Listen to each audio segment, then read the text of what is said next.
Story 1: The Midnight Intruder. Tom had always been a night owl, so when he landed a job as a security guard at an old, abandoned factory, he thought it was a perfect fit.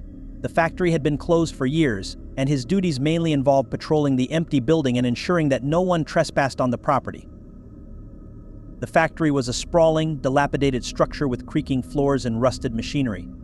Tom's shifts were long and monotonous, with only the occasional sound of dripping water or the rustle of rats to break the silence. He had grown accustomed to the eerie atmosphere, but he never let his guard down. One particularly cold night, Tom was making his rounds when he noticed something unusual. A door that had always been locked was slightly ajar. He was certain that he had locked it himself at the start of his shift. Intrigued and slightly unnerved, he approached the door and pushed it open. Inside was an old office space, filled with dusty furniture and stacks of forgotten paperwork. As Tom stepped inside, he heard a faint noise coming from the far corner of the room. It sounded like someone was moving around, but there was no one in sight. Tom's heart raced as he cautiously moved toward the source of the sound. He turned on his flashlight and scanned the room, but there was no one there. The noise had stopped, and the room seemed empty. Tom shook his head, attributing the sound to the building's old pipes, or perhaps his own imagination. He continued his patrol, but the feeling of being watched grew stronger. The factory was eerily quiet, and every creak and groan of the building seemed amplified.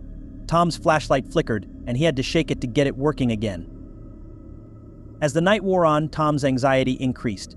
He was about to return to the security office when he heard a loud bang from the direction of the office he had just checked. His heart pounded in his chest as he approached the office, flashlight in hand. To his horror, he saw that the door was now fully open, and a shadowy figure was standing in the middle of the room. The figure was tall and thin, with an indistinct face obscured by darkness. Tom's breath caught in his throat as he stared at the apparition. Without thinking, Tom bolted back to the security office and called the police. The dispatcher on the other end could hear the panic in his voice and promised to send officers immediately.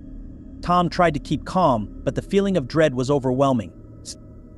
When the police arrived, they conducted a thorough search of the factory but found no signs of anyone else being there. The door to the office was still ajar, but there was no trace of the shadowy figure Tom had seen.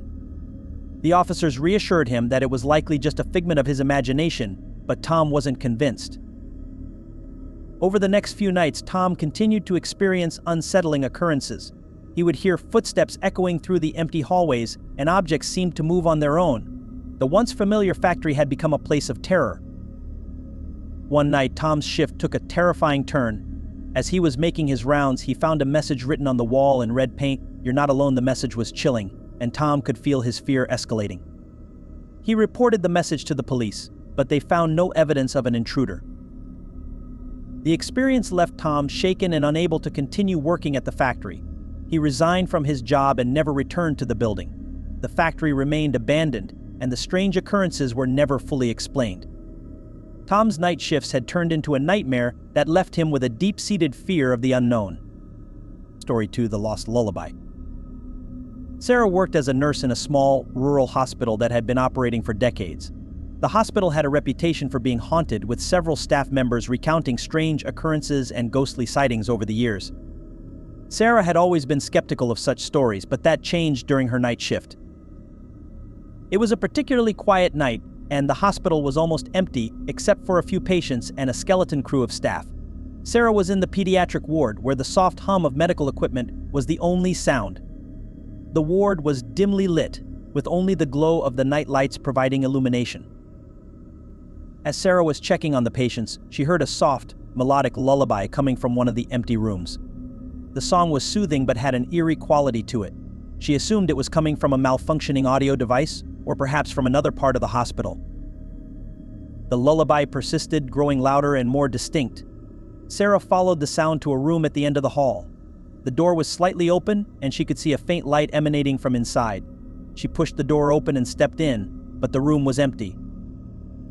The lullaby continued to play, seemingly coming from nowhere. Sarah searched the room but found no source of the music. The only thing out of place was a dusty old teddy bear sitting in the corner of the room. She picked it up, thinking it might be the source of the sound, but the music continued. The lullaby had a haunting quality to it, and Sarah felt an overwhelming sense of sadness. She couldn't shake the feeling that something was terribly wrong. She left the room and tried to focus on her duties, but the melody lingered in her mind. A few hours later, Sarah heard the lullaby again, this time coming from a different part of the hospital. She followed the sound to an old storage room that had been closed off for years. The door creaked as she opened it, and she was met with a chilling sight.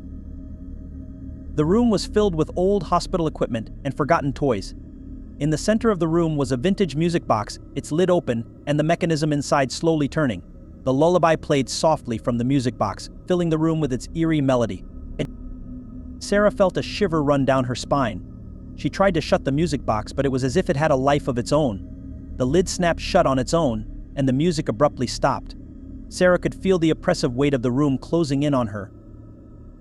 She left the storage room quickly and went to the nurse's station, feeling shaken and disoriented.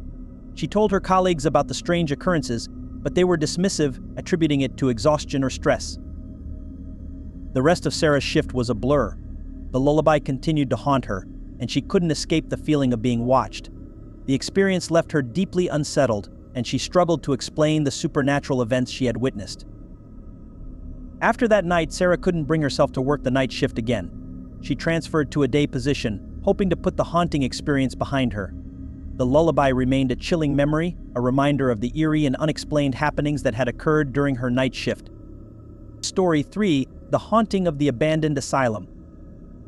Jake had taken a job as a night security guard at an abandoned asylum on the outskirts of town. The asylum had been closed for years after a series of allegations and scandals, leaving it to decay in silence. Jake knew the place had a dark history, but he needed the job and was determined to see it through. The asylum was a massive, foreboding building with crumbling walls and broken windows. It was filled with narrow hallways, locked doors, and a labyrinth of old rooms. Jake's duties were simple: patrol the grounds, check for any signs of vandalism, and ensure that no one entered the premises. The first few nights went by without incident, but as time went on, Jake began to notice strange occurrences. He would hear distant, echoing footsteps even though he was alone in the building. Doors would creak open by themselves, and shadows seemed to move on their own. One night, Jake was conducting his usual patrol when he heard a loud bang coming from the basement. He descended the stairs, flashlight in hand, and found that the basement door was slightly ajar. He hesitated but pushed the door open and ventured inside. The basement was cold and damp, with the air heavy with the smell of mildew. Jake's flashlight beam cut through the darkness, revealing old medical equipment and rusty metal beds. The banging noise seemed to come from deeper within the basement. As Jake approached the source of the noise, he found a large, rusted metal door that had been bolted shut. The banging was louder now, and Jake could hear faint, desperate cries coming from behind the door. He felt a chill run down his spine and hesitated, unsure of what to do. Suddenly, the door burst open with a deafening crash. Jake stumbled backward, his flashlight flickering as he tried to see what had caused the commotion. The basement was now eerily silent, and there was no sign of anyone or anything that could explain the noise. Feeling unnerved, Jake decided to leave the basement and return to his patrol. As he made his way back up the stairs, he heard the cries again, this time coming from the upper floors of the asylum. The sound was haunting and filled with sorrow. Jake followed the cries to an old wing of the asylum that had been sealed off. He found a door that had been partially damaged, with a small gap, allowing him to peer inside. The room was filled with old, faded photographs and tattered documents. In the center of the room was an old rocking chair gently swaying as if it had been recently used. Jake could hear the cries more clearly now, and they seemed to be coming from the chair itself. The atmosphere in the room was oppressive, and Jake felt an overwhelming sense of despair. He backed away from the room, his heart racing. He decided to leave the asylum and never return. As he exited the building, he saw a shadowy figure standing in the distance, watching him silently. Jake's fear reached its peak, and he hurried to his car, desperate to get away. Jake's experience at the abandoned asylum left him deeply traumatized. He could never shake the feeling that something malevolent was lurking in the building, and he was haunted by the cries and shadows he had encountered. He quit his job and avoided the asylum, leaving it to continue its eerie existence.